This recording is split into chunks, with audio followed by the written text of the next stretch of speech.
millions of dollars already on the ballroom, and it's coming out, I think, incredibly. We have some renderings down of the finished product. It's all knit together. At the top of the ballroom is what they call a drone gallery. We have tremendous amounts of military able to be on the top. It'll be the highest point. It'll be actually higher than this building across. And we'll have sites all over Washington, so that's important. But it will be something very special. So if you look up at the top, you'll see some interesting things, and I'll show that to you in a second. You want to grab that, please? I'll show that to you in a second. It's the facade of the building. There will never be another building like this built, that I can tell. I built a lot of great things, but there will never be anything like this built. And what we have is the roof is dead flat with absolutely nothing but strength on it. It's very strong steel. It's drone-proof, and it's meant for our military to be able to stay on it. You get a view of Washington. Also, for the drone building capacity, some of that takes place right down here. You can see the very large piping and the other things. It's a very complex building. It's all knit together. The roof goes with the ground floor. The ground floor goes with the roof. The roof also goes down into the basement. Everything is connected, intertwined. Elevators, heating, air conditioning. It's one building. That's why we're trying to explain that. This is one well-knit building. One thing doesn't work without the other. Very importantly, though, in terms of the beauty, probably the closest thing to this would be the U.S. Supreme Court, the facade of the U.S. Supreme Court. So here's a couple of things you can look at. How are you? There will never be another thing like this, I don't believe, built from a cost standpoint. This is all my money and donors' money. This is tax-free. So everyone's talking about they're going to give money, they're going to give money. The money they're going to give is really for the security of that and the whole White House premise. And I guess you probably need that nowadays. We've done the fencing on the outside of the White House. It's all titanium. You see the black fencing. That's been just done recently, and it was approved originally by me, and it's been completed, and it's very powerful, very powerful. A tractor, a bulldozer cannot knock it over. It goes down deep, and it's titanium, which is the strongest of all of the metals, much stronger than steel, as an example. The ballroom is all, it's going to be a tremendous thing. As an example, what happened a couple of weeks ago at the White House Correspondents' Center could not happen here. One thing that we have is we don't have people living above it. We don't want that. That's no good. They have 1,000 units above it with the elevator coming right down next to where the convention or whatever it may be is. So this is a room that's been wanted for 150 years by presidents. We have no room to have an event. The only way you can have an event is if you build a tent on the lawn, and the tent would not do the job. And by the way, if it rains here, because this is built on a wetland, the lawn is impossible to deal with. The water goes over everybody's shoes. It literally goes over the shoes. So, and they've had a lot of catastrophes with the tent. So we have this, and if you take a look at this section, this is the different facade. So this is a Greek, more or less. It comes out of Greece. This is the ultimate facade for Greece. This faces the Treasury building. This is a different facade. That's Rome, and that faces the Washington Monument, the Lincoln Memorial, etc. So you have two facades. Primarily, you have two entrances. You have here, but the primary entrance is through the White House, directly through the White House. And it's really something. I think you can see the complexity. All of these columns go directly up to the roof. And the roof is a barrier, it's a shield, because it's made out of, the sidewalls are steel, impenetrable steel, and also impenetrable glass. The glass is approximately 4 inches thick, and yet it's amazing. You can see through it as though it didn't exist. It's amazing. And it can stop just about anything, just about anything. On the other side of the glass, we have steel and concrete. so that the glass is very powerful. What's holding the glass is equally as powerful. And that's here. You can see they're just about ready to go up to the top. All of these columns, they go directly right to the roof of the building. And again, we call it a drone port. It's set up for unlimited numbers of drones. Purposely, we don't have any air conditioning equipment up there because we don't want anything coming down through the pipes. If anybody gets, normally you'd have a lot of air conditioning equipment on the roof. We built it all inside the building, inside the case of the building, because we don't want to have anything having to do with air or air quality or any problems playing with the air. So you'll notice it's a dead flat roof with no equipment on it. All of the equipment is inside of the building, and that's for safety reasons. Normally you'd do it a lot less expensive. You'd do it a different way. So all of this was paid for by myself, and because I keep hearing like, we are making a gift of this board. This is a gift. This is not going to be paid for by the taxpayer. We have a judge that thinks it's a terrible thing that we're making a gift. He said it's terrible that we're making a gift. It should be paid for by the taxpayer. That's one I've never heard before, but I'm sure maybe, I don't know, maybe he doesn't understand. This is a gift to the United States of America. And more than a gift, it's going to be one of the most beautiful buildings that's ever been built in the country or in Washington, D.C. So here's the other facade you see over here. And again, this is taken, these great classical buildings are taken out of different parts of the world from very glamorous times. This is Rome. They like the flat roof. Greece likes they call it the triangles, and you see that. This is a porch that looks out over the city. Also, it's developed in such a way that we can have military there, but the entire roof is developed for military. They're very high. They're higher than just about anything else. They have a 360-degree vision of Washington, D.C. They have a massive drone capacity. Not only is it drone-proof, if a drone hits it, it bounces off. It won't have any impact. But it's also meant as a drone port, so it protects all of Washington, the roof of the building. Okay? Now, does anybody have any questions? If you want, you can take, I think you can bring your cameras down. But you might want to take a look at the complexity. These are all different rooms down here. They're building a hospital. They're building, it's a military hospital. They're building all sorts of research facilities, also meeting rooms and rooms that go hand in hand for the military using the ballroom. And the ballroom is really a shield and protecting all of the things that are built here. This goes, as you see, it's already up to the ground. This goes down very deep. You get a better view right over here. This is down because we've already done these floors. But these are already down 2 floors. It's down about 6 stories deep. That's big stuff. Normally when you build a ballroom, you build it flat. You just build a ballroom. It would have been built. The complexity of this, and again, it's all knit. It's all knit together between the drone proofing, the missile proofing, we have, and the drone capacity upstairs. We can have all sorts of military up with it. I hate to use the word snipers, but we have great sniper capacity. It's built for our snipers, not the enemy snipers, our snipers.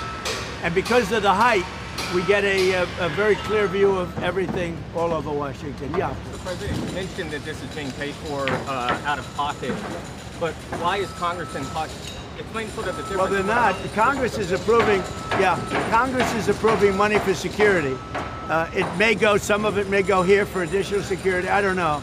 But Congress is approving money, but this building, I mean, I put up the money, built this building, along with a lot of great patriots. People have put up a lot of money to build the building, and we have a building that is going to be, I think it's going to be potentially the most beautiful building in all of Washington, and with that is great military capacity. We're building it in conjunction with the United States military and the Secret Service. So if Congress doesn't approve that money, can this project still be completed? Well, they have a budget in Secret Service and the military to do some of the work that you see right here. So the answer is, I think they want to enhance what you see. It's very powerful. You see what's happening. It's very powerful concrete. It's 9,000-pound concrete. That, if you know anything about contract, that's very, very strong. That's very strong concrete. But they probably want to enhance the area. They're going to spend money. This is a very sacred piece of land. This is the White House, and they want to do things. But everything that you see and the money that's being put up to build the ballroom, and again, the ballroom, it's necessary for the ballroom to be built with what you see over here. It's all knit in. The air conditioning, the heating, the drone capacity, the shield. You know, the ballroom becomes a shield for everything that you see right here. Without that, they couldn't have this. They couldn't build the lower floors. Without that shield over the top of it, it's a shield that will totally protect what's downstairs. They have a lot of things going on downstairs, and some of it you see. This goes down 6 stories. You see 3 stories because it's already been built. This will be, very shortly, this will be in the form of the roof goes along this lines. Basically, it goes outside. You see where the wood is. You're going outside of that line, and then it goes straight up. And it's all protection, and everything's together. You can't build one without the other. And what we have is we have the safest building ever built, in my opinion. You can have, and you know, the other thing is, when we're right on budget, we're right on plan. The only budget change would be that we doubled the size at the request of the military. We doubled the size, but we're right on budget, right on plan. And originally we were going to build a much smaller room, and it wouldn't have done the job. It just wouldn't have done the job. You have too many events. Like if we have President Xi coming here, we have no place to put him. We had the King and the Queen the other day, and we had 1,000 people wanted, and we ended up having 100 people sitting in a very small room. So they've been after this for a long time, but maybe more important is the safety element. This is a shield. It protects everything that's inside, everything that's on top. And you know, obviously the White House was built in 1792. You know, it's awfully hard to do that kind of a capacity that we did here. So this will give future presidents, but you have to understand, when this is finished, my term ends shortly after that. This is really for other presidents. This is not for me. This is my gift to the United States of America. I'm going to be able to use it very little, because when it's finished, we're talking about 6 or 7 months. But it will be used for hopefully hundreds of years for other presidents, and there will never be anything like this built again. There'll never be a room built like with the safety. As an example, if we had the White House Correspondents' Dinner here, it would have been no problem. You said that this will be, when it opens, you'll have about 6-7 months. Have you thought to that, around that time, have you thought about the first event you would like to host this? I have. I better not tell you about that, Daniel. But yeah, we have. Everybody wants to be here for the first event. We're talking about heads of nation, so we have some very special places that it could happen for them. You know, we had literally, if the King and Queen were, you know, we had this finished, we would have had an event that would have been 10 times the size. I mean, we literally were in a little room in the White House. Presidents, now we're not even talking about safety. Presidents have been asking for this literally from the time the White House has been built. But on record, for 150 years, they've said, what about a big room? And you all know, you probably attended, they have some where they use tents. If it rains, it's a disaster. You've mentioned that this is going to be a gift for America, for future presidents and the country. What's your hope for America? We have to have a safe country. We have to have a great country. We have to make sure that Iran doesn't get a nuclear weapon. All of the things that you see me fighting for so hard.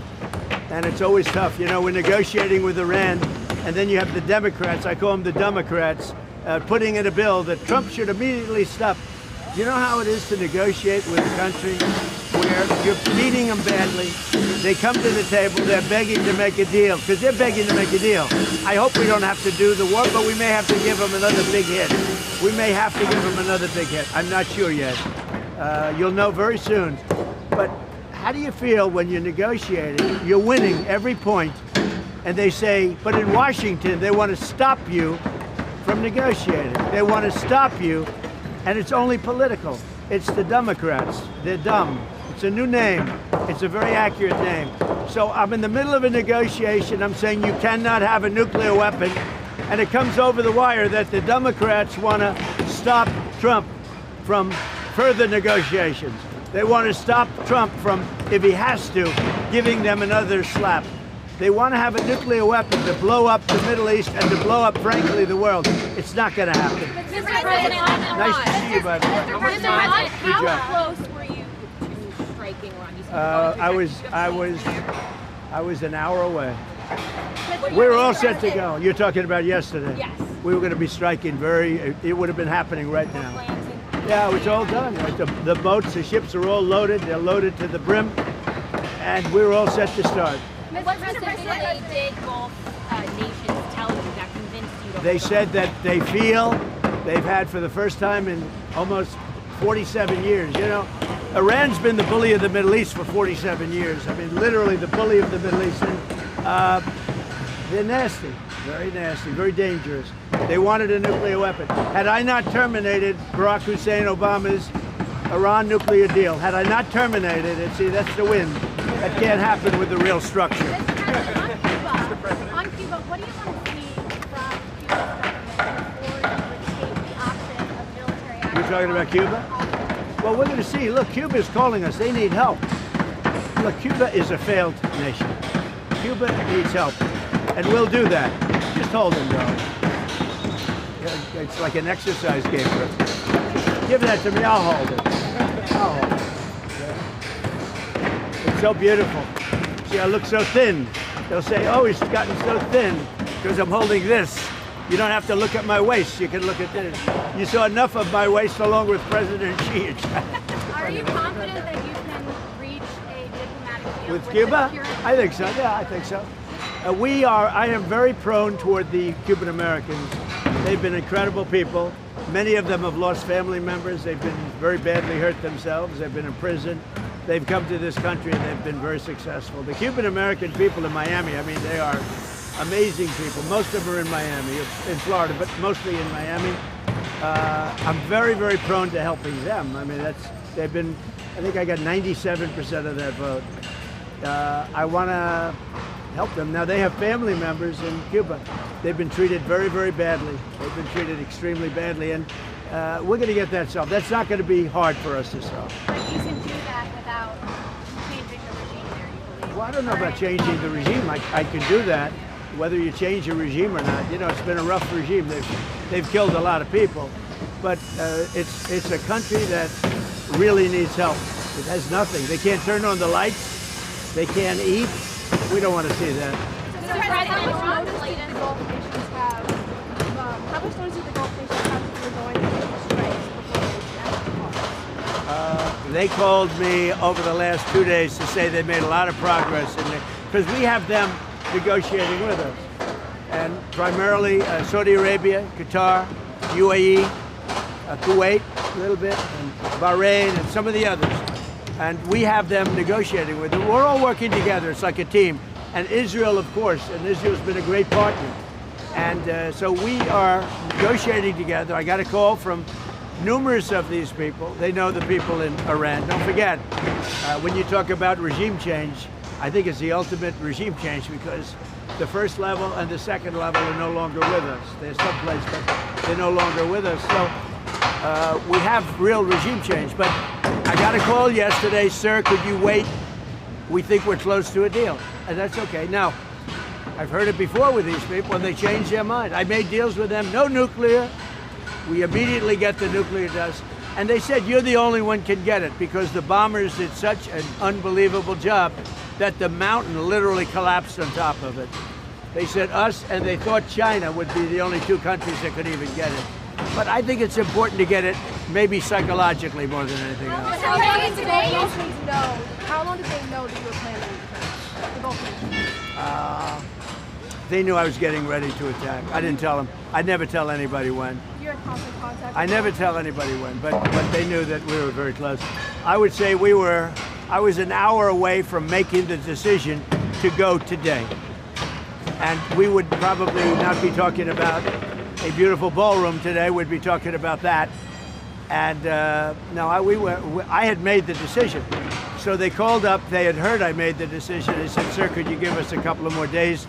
Because we think they're being reasonable. How long does it take for Iran to come? Well, I mean, I'm saying 2 or 3 days, maybe Friday, Saturday, Sunday, something, maybe early next week, a limited period of time. Because we can't let them have a nuclear weapon. If they had a nuclear weapon, they would start with Israel, they would blow it up, and they would blow it up fast, but they'd blow it up, and I'll tell you what, they'd go after Saudi Arabia, they'd go after Kuwait, they'd go after UAE, they'd go after Qatar, they'd go after, I think they go after the entire Middle East, and it would be a whole different negotiation. It would not be, it would be nuclear holocaust. And there's no question in my mind that they'd use it. There's no question. And I deal with these people. They're extremely radicalized. These are not people like what I deal with you. You're a very nice guy. These are people that are seriously radicalized. They would use it. The only question, would it be the first minute, the first hour, or the first day?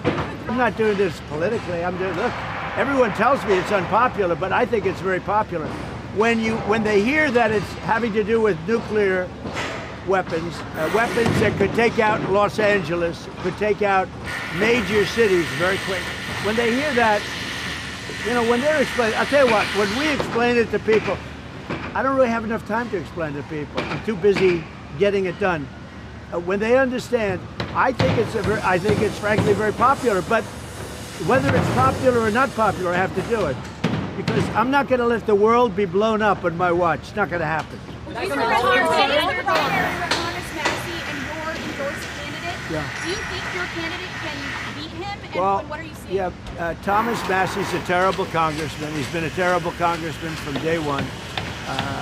Dealing with him is just a horrible. I don't think he's a Republican. I think he's actually a Democrat. He's not a libertarian. You know, sometimes they say he's really a Democrat.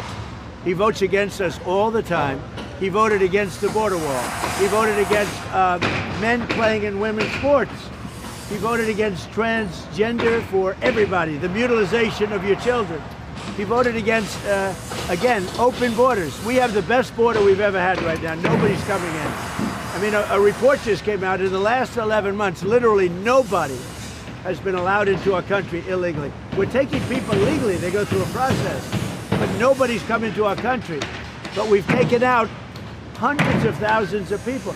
We had 11,888 murders. Many of these murders allowed into our country from prisons. They were in prisons. Many of these people killed more than one. More than 50% killed more than one person. This was gross malfeasance. This was on behalf of the Biden administration. I don't know Biden because I don't think he knew he was alive. But Kamala, was the border czar. She never called, not one time, she never called the Border Patrol. She never called ICE. She never called law enforcement. She never went to the border. Think of it. I used to call every single day.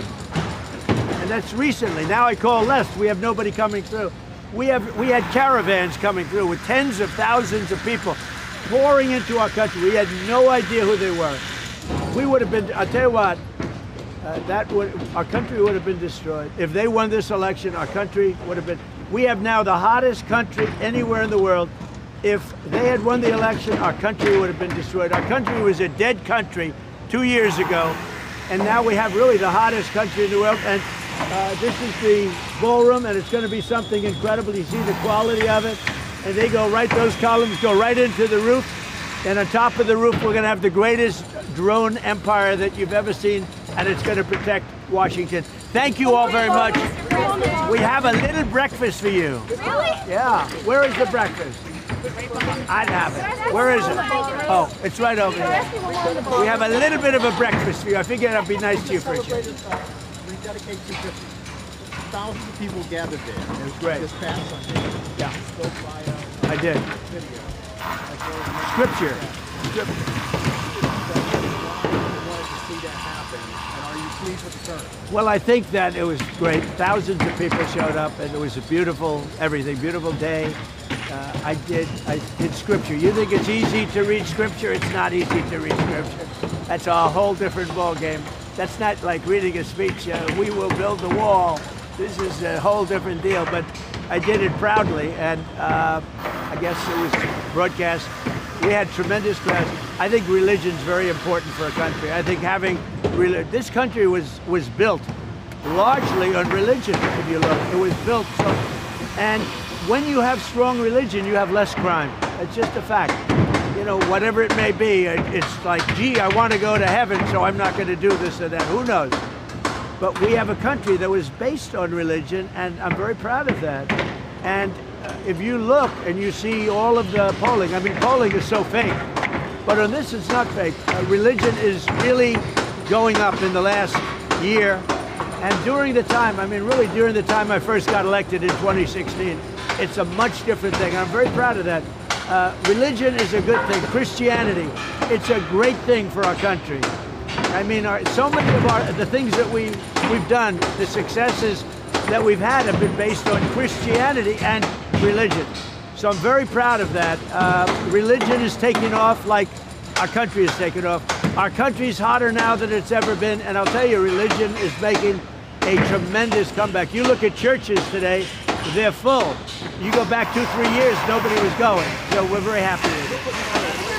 About the hate crimes that we see happening. Yeah. No, I'm always concerned. I see things happening. Look, from the beginning of mankind, you've had that. You've had the good and you have the bad. I'd like to get rid of the bad, but somehow that's going to be there. But the good has been many times what it was. Really many times what it was. On the ballroom, if Congress does not vote for this $1 billion for your security funding, would you be willing, or would you willing to go to your donors and ask for that money? Well, this is money for the whole premises, including the East Wing. This is the East Wing section. But the ballroom is, as you see, it's going up. It's ahead of schedule. It's larger because they wanted more military capacity. They wanted more drone capacity. They needed a larger roof. And frankly, we needed a larger facility. And so we're doing that. And we've done this in strict coordination with the military and with the Secret Service. And they've been great to work with. The money that they're talking about is the surrounding areas and maybe enhancing some security aspects of it. But the building, as you see, it's a very active site, and a lot of people are amazed. And by the way, that floor goes down 3 floors, just so you understand. You're seeing almost the top floor. That floor goes down 3 floors, and there are many things in there having to do with security. And many of those things are going to be taken from there and put onto the roof of the building, and that has to do with drone and missile capacity. A lot of presidents have done renovations to the White House, to all these things. Why do you think people are so mad about your renovations? Because I'm doing it. The Meridian Hill Park, you got the water flowing in, all of it, and they just seem to hate you. Well, it's a sad thing, actually. You know, it's very nice. I appreciate the question. First I said, oh, this is going to be a negative question. Then I heard she's really saying, why do they hate you for fixing the water fountains? So, you know, we have 40, I know, because I want to see Washington be beautiful. To me, it's very important. But as an example, you mentioned the water fountain. We didn't have one water fountain, I think we have 40. We didn't have one in Washington that worked.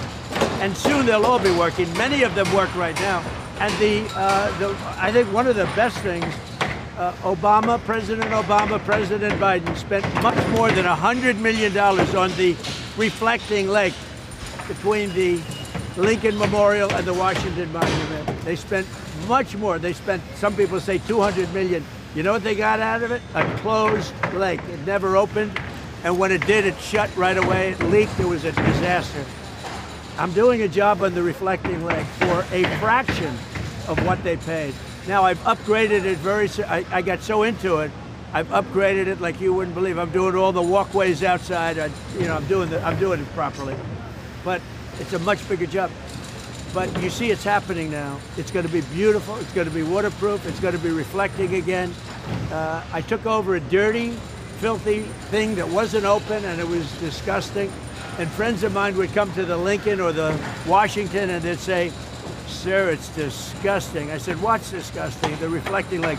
So I drove down, I looked, with Secretary Burgum, who's fantastic, of Interior. He's fantastic, and we got together, and we have, it's under construction right now.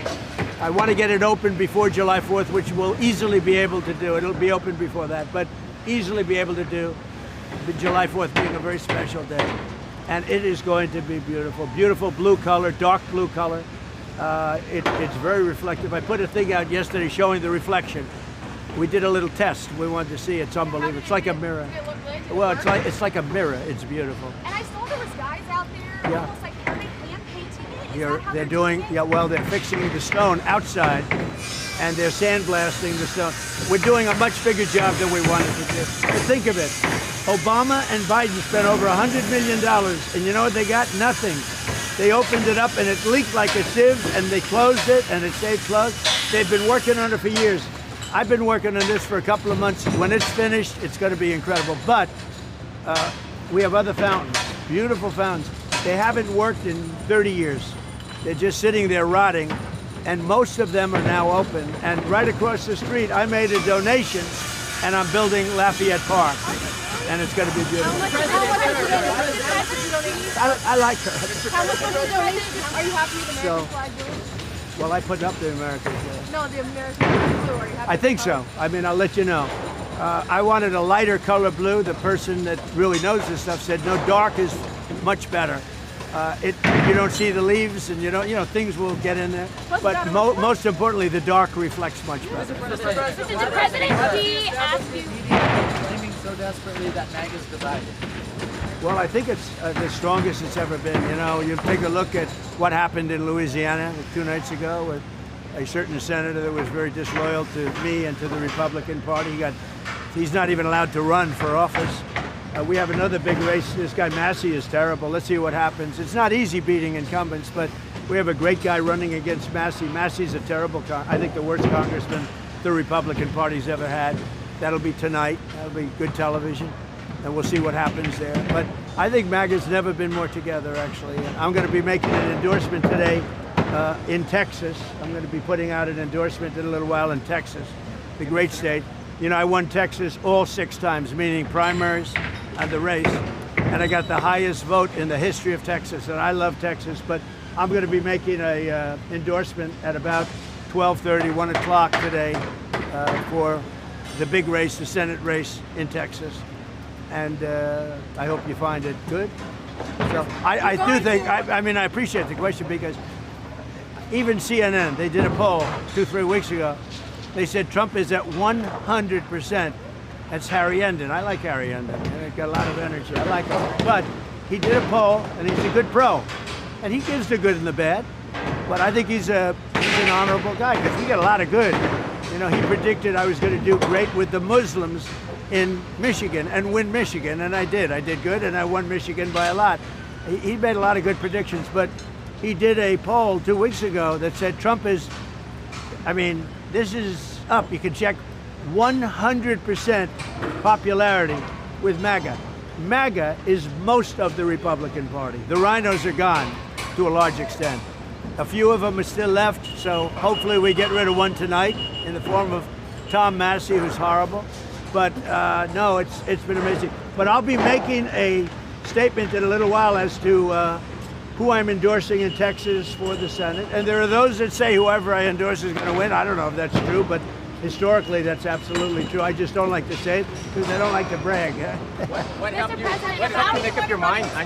Well, I've had my mind made up for a long time, but I just think it's going to be, you know, I just think it's appropriate. Mr. President, I have a question. There's reports that President Xi told you during your meeting that perhaps Russian President Vladimir Putin would come to regret invading Ukraine. Did he say that to you? No, he never said that. Mr. President, you mentioned that the ballroom was your gift to the country. It's a gift. It's a gift from me and from incredible, successful companies and patriots. And they put up close to $400 million. And you see what's happening, and it's beautiful. And again, it's ahead of schedule, unlike the Fed building. Think of it. This building at $400 million, the Fed building at $4 billion, and it's a tiny little project by comparison. And you spend a lot of time renovating the White House. Rose Garden, the colony. I do. Hollywood. Putting up the American flag, those flagpoles on each side. Nice. Why was this so important to you to be part of your legacy? Well, this is the most important because number one, security, and number two, it was so needed just on a social basis for presidents. And again, I'll be here for a very short period of time. When this opens, I'll be here for a very short period of time. This is really being built for other presidents. It's not being built for me. And I'm a really good builder. The thing I do best in life is build. I'm a great builder, and I build beautiful product. There will never be anything like this. I always admired the facade of the Supreme Court. I said, I wonder if that can be duplicated or bettered, even not to say bettered, but even better. And we've actually bettered it. What we're doing is something that you'll never see it again. Mr. President, one more on Iran, if I may. When you were having your discussions with the regional partners, the regional leaders, did they express to you any concern about Iran's ability to still retaliate in the event of U.S.? They have a little ability. Their missiles are 82% gone, we estimate. Their capacity to build is very little right now because we hit all of their manufacturing areas. Same thing with drones, largely gone, but they still have a little capacity. Yeah, not much, but they have a little. Their Navy is completely gone. Their Air Force is completely gone. President Xi has promised me that he's not sending any weapons to Iran. That's a beautiful promise. I take him at his word. I appreciated it. We had an amazing time in China. Look, we got along very well before this, but President Xi and I had really an amazing time. I think he'd say the same thing, but he promised that he's not sending any weapons. And if you think about it, he gets 40% of his oil. He's not sending oil boats in, tankers in with 20 destroyers alongside of it. No, he wants it. He does want it open, like me. I want it open, and we'll get it open. But Iran has used the Straits as a military weapon for 47 years, really much more than that. And that's not their Straits. That's international waterways. That's not for them to do. And look, they've learned their lesson. If I left today, it would take them 25 years to rebuild. But we're not leaving. We're going to do it right so that in 5 years, 10 years, if you have a bad president who doesn't want to do what's right to do, this should have been done by Obama. This should have been done by Biden. It should have been done by other presidents long before me. And everybody agrees to that. They agree to it. Mr. President, when you push to suspend the federal gas tax, are there other initiatives that you're... Well, there may be. It's very temporary. Yeah, there may be. Anything to keep it down. Look, as soon as this war is over, gas is going to... I had gasoline down to $1.85 in Iowa. I was in Iowa, and the stations had it at $1.85. But I was down to, in many cases, less than $2 a gallon. And then I said to myself, this is great. We just hit a new high in the stock market. Everything's going good. I'm sorry, but we have to go down and take a little journey down to, we have to do something with Iran. We cannot let them have a nuclear weapon. You want to see the world exploded? You want to see a problem? And this is peanuts. And I appreciate everybody putting up with it for a little while. It won't be much longer. But you're going to have, and frankly, there is so much oil out there. One of the things that is happening is these big ships are coming up to Texas, Louisiana, and Alaska, and they're loading up. But I don't even think about that. What I think about is you can't let Iran have a nuclear weapon, and they won't have a nuclear weapon, and they fully understand it. Mr. President, I once asked you, how do you heal the divide in America? And it's been some time ago, it was during your first term, and you told me success will bring it back. Success. Based on that, why do you continue to do what you do, knowing that so many people are criticizing it at the same time? You get up every day to try to bring that success to America. You have some people disagree with, like, the Iran thing. To me, it's no question. To me, you have to have borders. You have to have walls, and you have to let people in legally, but you have to have borders. Some people think you don't have borders. You should let anybody, murderers, drug dealers, you should let them in. So there is some, but I said to you once, I remember it, the greatest healer of our country, when we had, just before COVID, we were so successful. We had the best economy we've ever had in my first term. This term is going to blow it away, I think, and you see all the numbers. Even during the war, we have the highest stock market we've ever had. I thought the market would go down 25%. And I was okay with that to get rid of a nuclear potential holocaust. would have been a nuclear holocaust. So going down 25% is okay if you're going to get rid of a nuclear holocaust. So most people agree with me. When I'm with people and they, let's say, oh, gee, why do, and I say, here's the problem. Is it okay for Iran, and they are very volatile people, I'm being nice. Is it okay for Iran to have a nuclear weapon? Everybody says no. I said, then we have nothing further to discuss. You know, it's like one of those things. They will never have a nuclear weapon, not going to happen, and probably that's going to be very soon. So one way or the other, whether it's military or an agreement, that'll start opening up very soon. Mr. President, why did you wait so long to endorse in the Texas primary? Especially because now both of their names are going to be on the ballot. No, I waited. I've pretty much always known who I was going to endorse, but I just thought this was a good time. You know, the voting's starting, and I thought this was a good time. I'm going to be doing that very shortly. Mr. President, going through Wallace, Have you put any thought into potentially endorsing someone to run against J.B. Pritzker, like Darren Bailey or... Well, I like Darren Bailey. J.B. Pritzker's a slob of a governor. You know, he could call me and I'd send the National Guard in Chicago, would have no crime. Look at Washington, D.C. Did you see the crime stats? It's down to like nothing. People go to restaurants now, new restaurants. Restaurants are all being closed in Washington. Now they're building new restaurants. It's a hot city. We have a beautiful city. We have very little crime, almost no crime. And we could have the same thing in Chicago. All he'd have to do is say, President, I don't want to have any crime in Chicago. Can you help me? Within 3 months, Chicago would be a different place. Mr. President. What can I say? He's so bad. He's so bad. Mr. President, you're going to Lawler's. I talked about making healthcare more affordable. Right. You've done that, and you made a major announcement yesterday. With That was a how big far out- announcement. Got no coverage.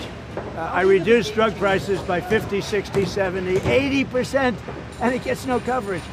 I think it's maybe, other than medical itself, like a cure, I think it's the biggest thing to happen in healthcare ever, maybe.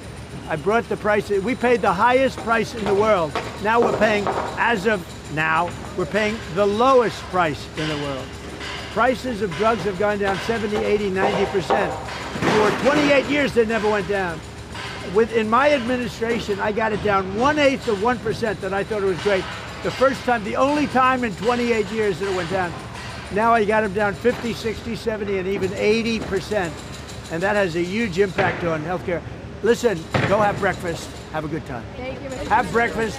Enjoy your sight. You can shoot down there, but it is the next time you come here, those columns will be standing even taller. How long did it take to design the underneath? Like you said, kind of the military. What was the Yeah, actually, the underneath part's a good question. It's far more complex than the upper, because what you don't see are the floors that are beneath here, and they have very, very important rooms down there, the most important. And this was the one opportunity for the military to do something.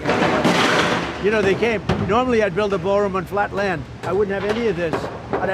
It would have been built. I'm very fast. I'm a very fast builder. We're way ahead of schedule here, but we went down 6 stories. So it's actually far more complex than the easy part is up. But again, we have a drone-proof roof. We have it's all sealed, and all of this that you see is totally sealed. And we use it as a drone port. We can have unlimited drones up there, and drones are what's happening right now. Thank you all very much. Thank you very much. Don't eat too much. What do you give us? What are we Oh, serving? you're going to see. Where is it? You're right over here.